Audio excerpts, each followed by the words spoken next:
here to prove to your ex-girlfriend that you are the father. Miss Campbell, you say once the DNA proves Mr. Golden is not the father, you'd never want to hear his name again. Because she hate me. Really? Explain. She hate me because I slept with her best friend. You slept with her best friend? Probably because she used to do crazy stuff to me, far as burning clothes and stalking and shit. What kind of relationship was this?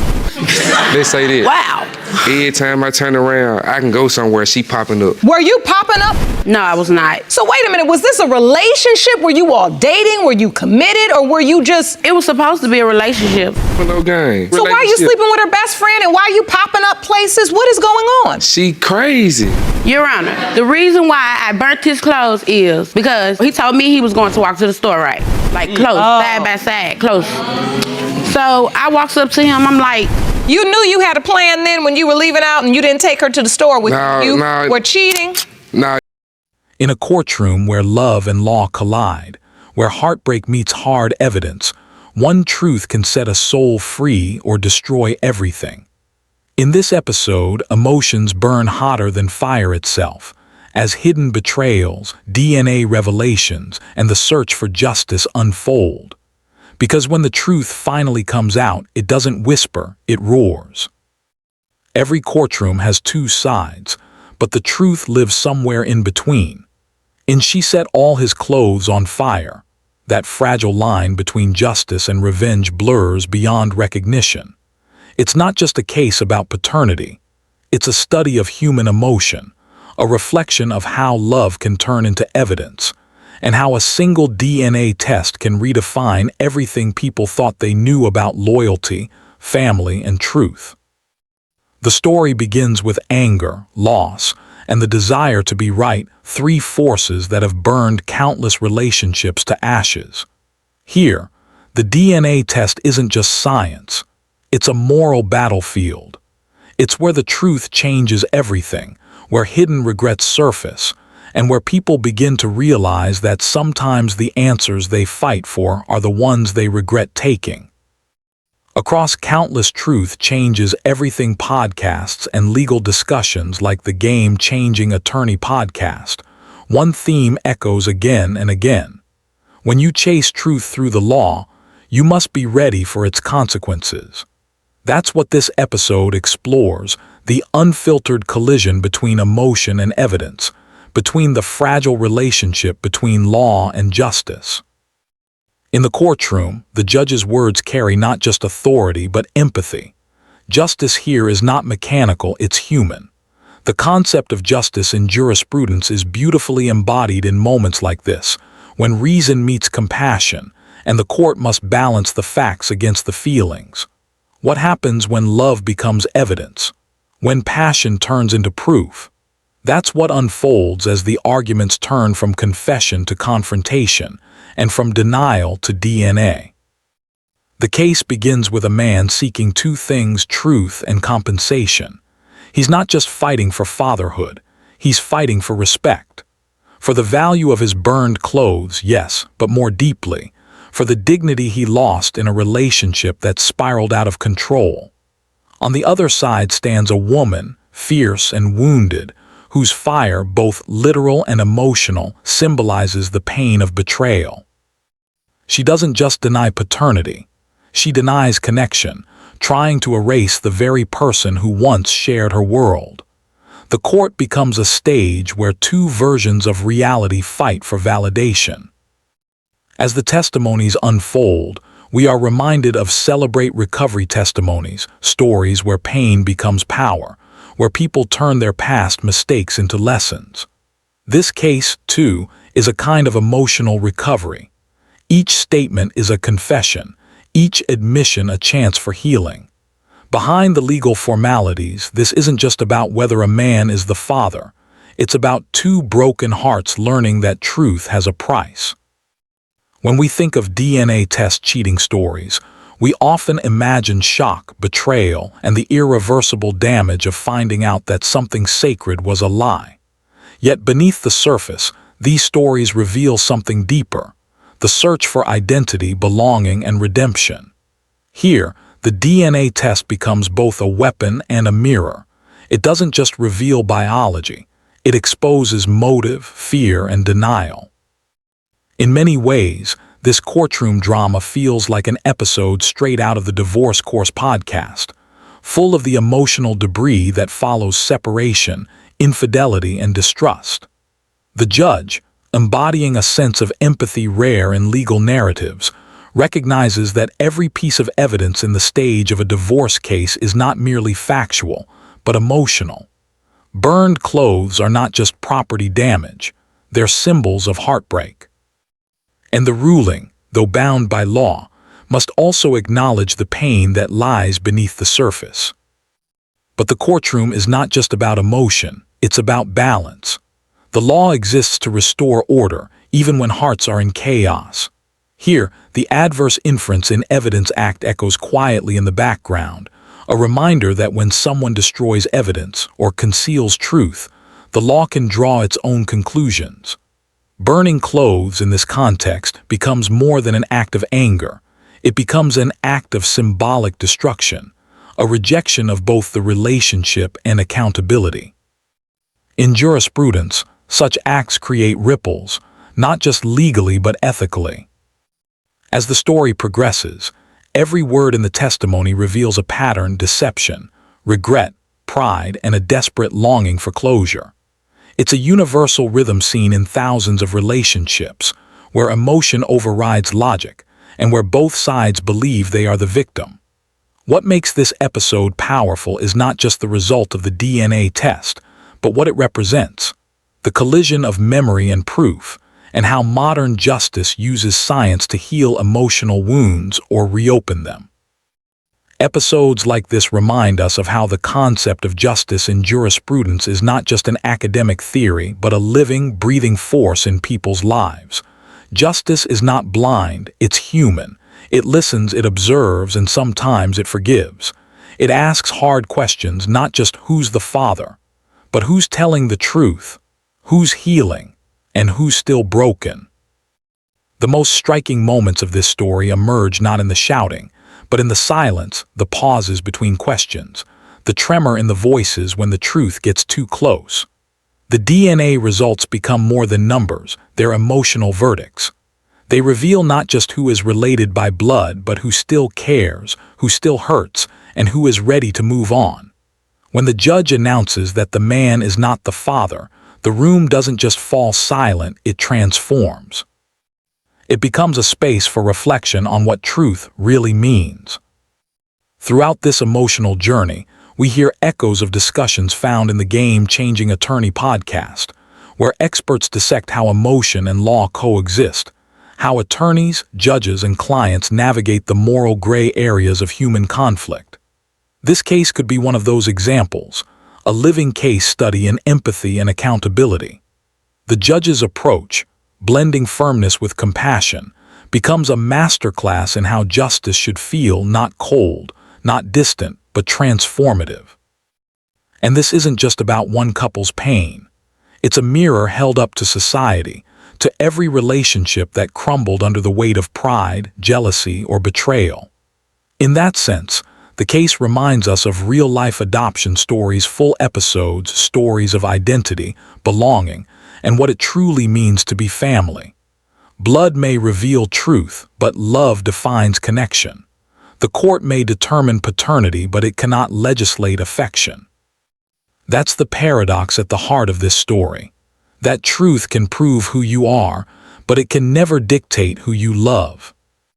Even the Supreme Court child support rulings in modern jurisprudence rest upon this idea that truth must coexist with compassion.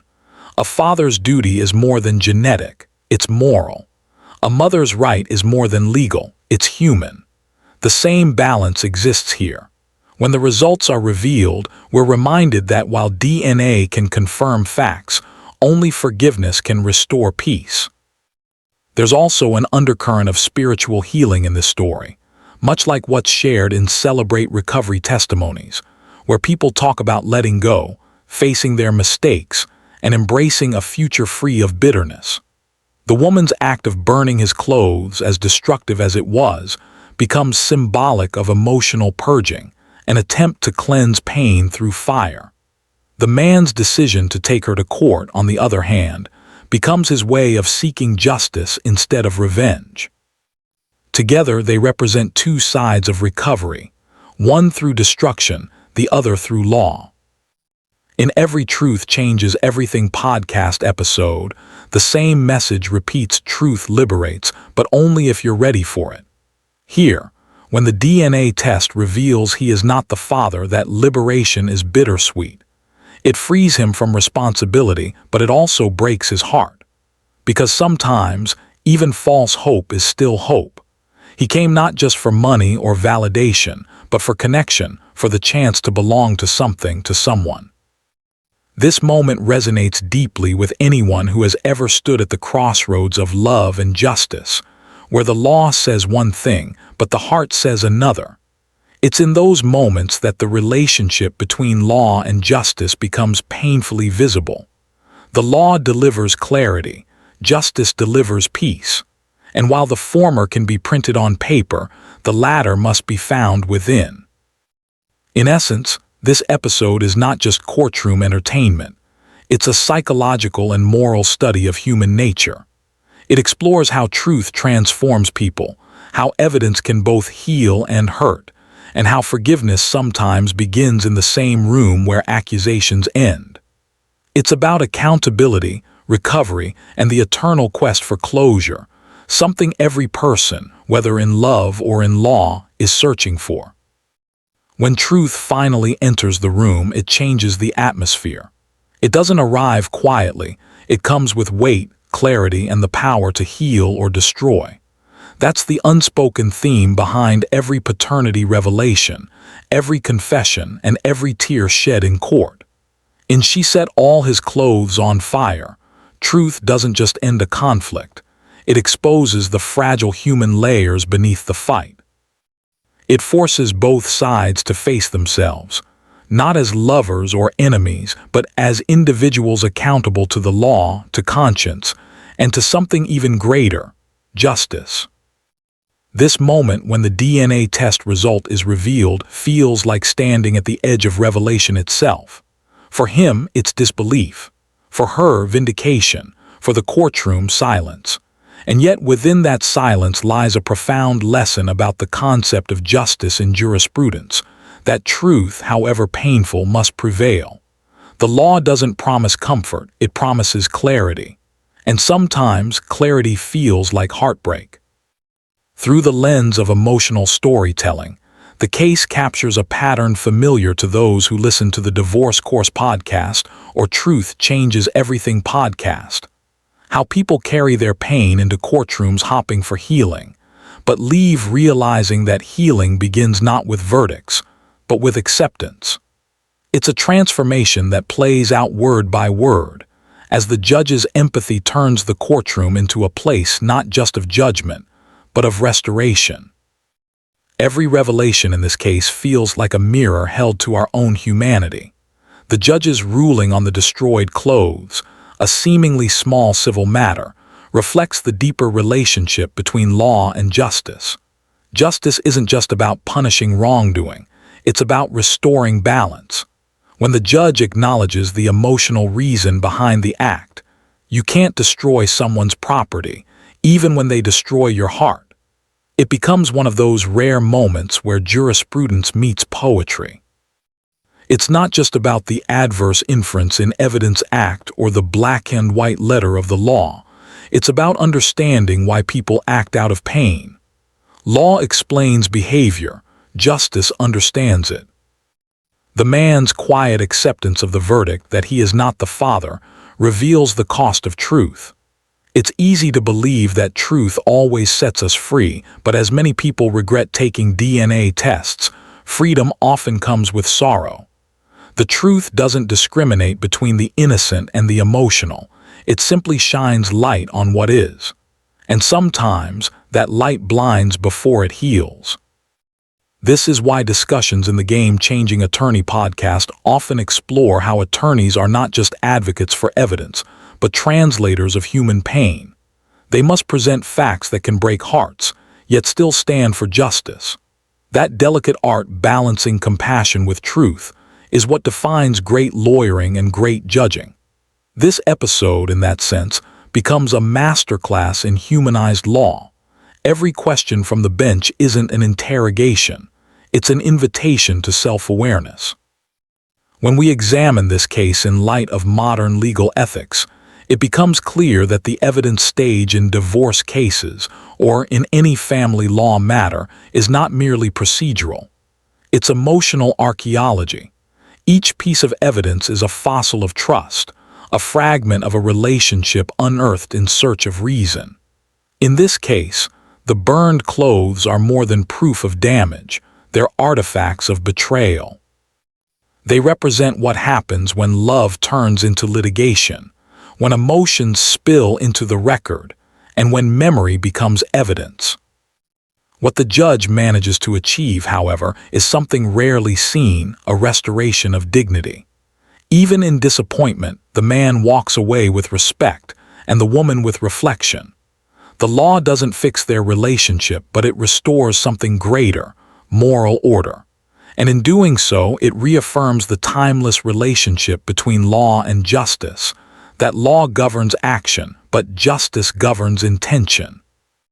This balance echoes deeply with listeners of Celebrate Recovery testimonies, where the first step toward redemption is admitting what was broken. Just as those testimonies turn pain into purpose, this courtroom exchange transforms accusation into awakening. The woman's anger, once destructive, becomes a form of emotional release. The man's heartbreak, once silent, becomes his turning point. Both are forced to confront the truth. Justice cannot exist without honesty, and healing cannot begin without surrender. The DNA results become a symbol, a cold, scientific reflection of something deeply human. And yet this is not a story about science, it's a story about accountability, about what happens when evidence collides with emotion, when data meets denial. In that way, it parallels the discussions in Truth Changes Everything podcast, where truth is not an endpoint but a catalyst. Because once the truth is known, nothing stays the same.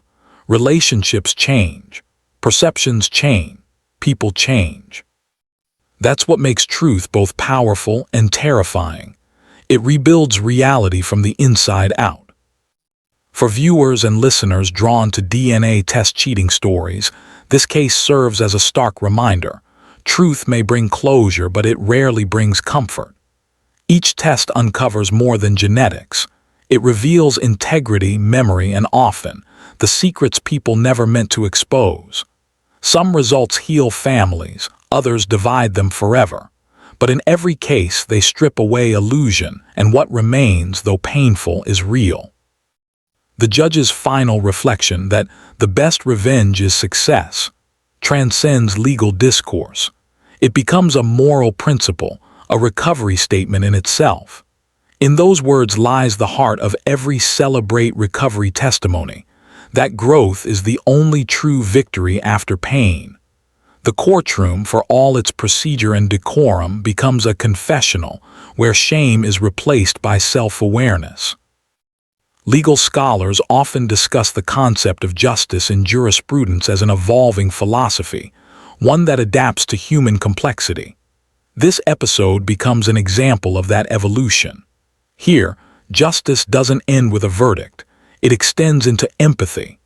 The court's ruling recognizes both the letter and spirit of the law, affirming that fairness must coexist with understanding. It's not about who wins, it's about who learns. The case also illuminates the fragility of truth within relationships. In a world where loyalty is often tested, many people turn to science for answers, believing that data can replace dialogue. But as the judge reminds us, truth without compassion becomes cruelty. This echoes throughout the Game-Changing Attorney podcast and the Divorce Course podcast, where the best legal minds remind us that law is not meant to punish emotion, but to guide it. That's the essence of jurisprudence, the balance between accountability and empathy. Beyond the DNA test and the financial claim lies a broader social message about responsibility and recovery. The fire that consumed his clothes becomes a metaphor for emotional immaturity, for the way we often respond to pain by creating more of it. But justice, in its purest form, teaches restraint, not retaliation. And that's the silent message pulsing through this episode, that healing is more powerful than revenge, and that the law exists not to punish the heart, but to educate it. Viewed from a philosophical angle, the story embodies restorative justice, the idea that justice should repair, not just resolve. The court, by awarding compensation and revealing the truth, restores moral equilibrium. This is what the Supreme Court's stance on child support and family welfare cases also upholds, that justice must prioritize stability, especially when children are involved. Even though this case ends with the man not being the father, the principle remains that every child deserves clarity, every parent deserves honesty, and every truth deserves to be known. Episodes like this also connect with viewers on a psychological level. For those who have endured betrayal or uncertainty, it's not just entertainment, it's emotional resonance. It's the realization that law, for all its rigidity, is ultimately a human creation, a reflection of our need to organize pain, to give chaos a structure. The courtroom becomes a place where feelings find language and heartbreak finds order. When we listen to Celebrate Recovery Testimonies or Truth Changes Everything podcast, we hear the same recurring truth that every wound once faced becomes wisdom. That's precisely what happens here. The man who sought answers leaves with dignity. The woman who sought defense leaves with understanding. And the audience, whether in the courtroom or beyond, leaves reminded that truth, though sharp, always refines. The brilliance of this episode lies not in the verdict, but in the transformation it triggers. It reminds us that justice is not a single act, it's a process. It's not found in papers or DNA reports, but in how people respond once the truth is revealed. Do they harden or do they heal? That's the true verdict one no court can issue. When seen through the framework of jurisprudence, this case exemplifies how justice must evolve with empathy. It's easy to cite laws, to quote the Adverse Inference in Evidence Act, or to discuss procedural fairness. But real justice happens when humanity enters the equation, when a judge looks beyond the case file and sees the person. That's what separates law from justice, and that's what makes this episode unforgettable. The fire may have started in anger, but it ended in awakening. The burned clothes became symbols of lost trust, yet from those ashes rose understanding that pain can't be healed by destruction, and love can't be proven by possession. The DNA test brought truth, but the courtroom brought peace. Together, they crafted a resolution that was both lawful and meaningful proof that when the law listens to the heart, justice finally speaks. As the episode fades, the viewer is left not with judgment, but reflection. Every argument, every accusation, every revelation becomes a quiet meditation on truth itself. Because in the end, whether in love, law, or life, the truth always changes everything. When the courtroom quiets and the last verdict is read, something changes forever. The gavel falls not just as a sound of law, but as a symbol of closure. It doesn't erase the pain, it doesn't undo the betrayal, but it does one powerful thing. It allows truth to breathe. And that, more than anything, is what "She set all his clothes on fire" represents, the moment when truth, law, and emotion collide, and the ashes of heartbreak reveal the fragile structure of justice beneath. This story is not just a legal dispute. It is a portrait of humanity caught between the relationship between law and justice. It shows us that justice is not blind. It feels, it hurts, it heals. In every testimony and every tear, the law becomes personal. It's not about punishment but purpose. It's about taking chaos and giving it consequence. That's why this episode transcends reality television, because it doesn't just showcase drama, it showcases recovery. In the legal world, where cases turn on evidence and statutes, the emotional truth is often invisible. But here, it is impossible to ignore. The woman's act of burning clothes, the man's act of seeking legal redress, both are emotional expressions disguised as legal claims. And within that dynamic lies the essence of the concept of justice in jurisprudence, that every law, no matter how logical, must still serve the emotional fabric of society. It's not enough for justice to be correct. It must also be compassionate. That's the brilliance of this episode's narrative. It weaves together the human heart and the judicial mind, the way a truth changes everything podcast episode might, breaking down how truth isn't a cold revelation, it's an experience that reshapes everyone it touches. The DNA test, the ultimate piece of evidence, becomes more than a lab result. It becomes a moral mirror. For the man, it's freedom wrapped in pain. For the woman, it's validation mixed with guilt. For the viewer, it's a reminder that evidence may settle questions, but it doesn't always settle hearts. Throughout the dialogue, the underlying theme is choice, the choices that led them to this courtroom and the choices they'll make after the truth. It's the same moral current discussed in the Game-Changing Attorney podcast, where legal professionals speak not just about winning cases, but about understanding the human stories behind them. This episode embodies that philosophy. It shows that justice, to be meaningful, must see both the broken law and the broken soul. When the judge delivers her words, even when someone destroys your heart, you can't destroy their property. It resonates beyond the case. It becomes a life lesson, one rooted in both law and empathy. It's a message that belongs in classrooms, in sermons, in Celebrate Recovery testimonies, and even in the quiet moments after heartbreak. Because that's where justice truly lives, not in the courtroom, but in conscience. In jurisprudence, there's an old saying, the law corrects behavior, justice corrects perspective. That distinction is what defines this episode. The court corrects the actions, the burned clothes, the false accusations, the denial of paternity, but justice corrects the people. It forces them to see the reality of what they've become. It pushes them to reflect, to recover, and to rebuild. That is the unseen power of cases like this, not punishment, but transformation. The evidence stage in divorce cases often reveals more than documents. It exposes the hidden emotional economy between two people, the transactions of love, betrayal, and trust. In this episode, every piece of evidence carries emotional currency. The clothes, the memories, the DNA test, the words said in anger. Each becomes a legal artifact of heartbreak. But when viewed through the lens of recovery, they also become stepping stones toward freedom. And that's why truth, even when painful, is worth it, because truth changes everything. Episodes like this are not just courtroom stories. They are human parables about responsibility. They echo through the Divorce Course podcast, where couples and legal minds discuss what happens when the pursuit of justice meets the remains of love. It's a recurring truth. The law can divide assets, decide custody, and declare verdicts, but it cannot force forgiveness. Forgiveness, like justice, is a choice of the heart.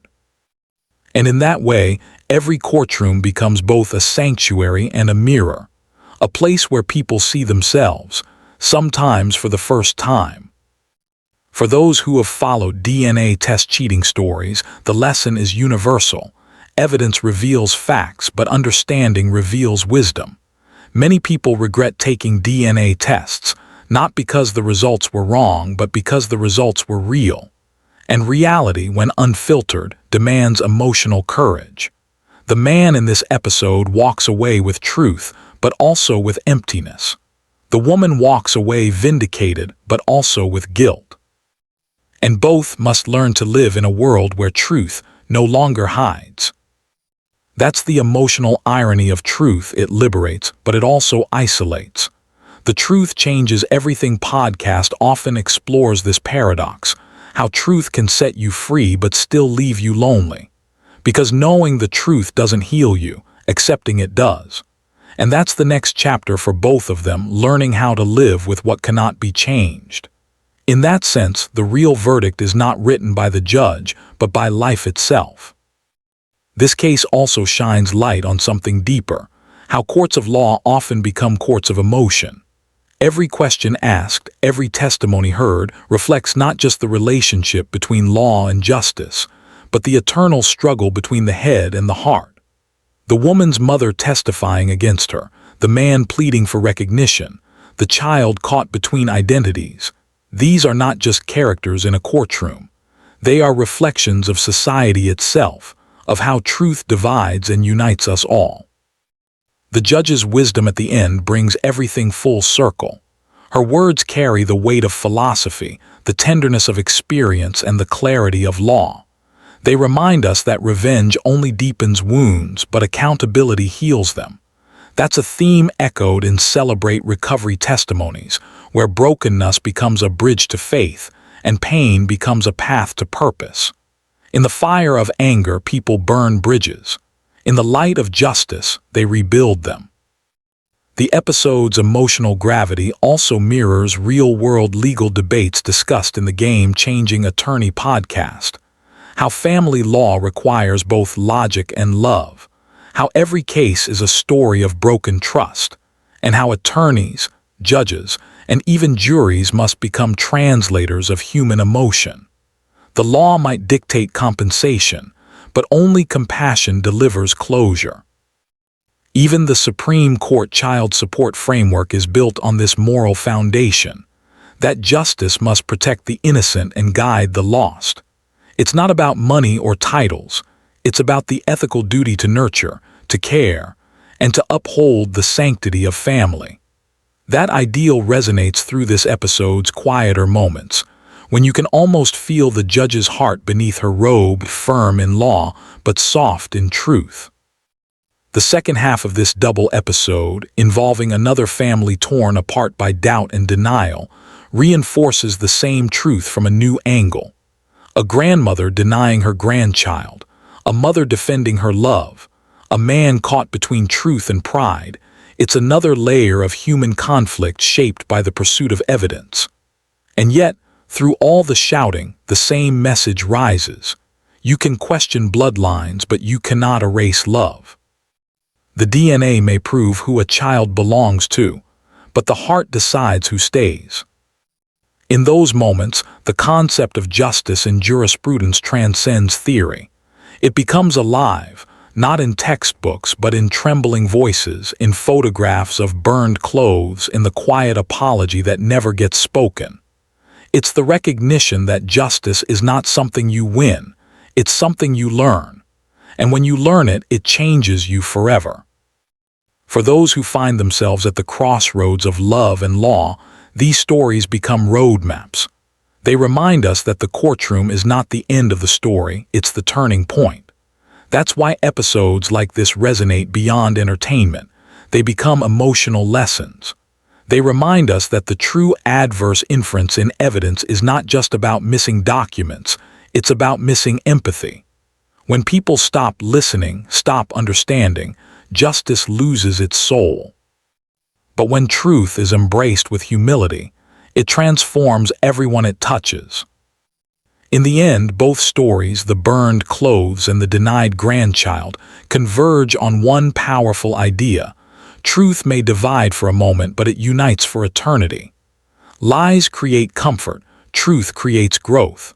And growth, as the judge so eloquently reminds, is the ultimate justice. The closing moments of the episode are more than verdicts, they're symbolic reconciliations. The man learns that love cannot be forced through blood.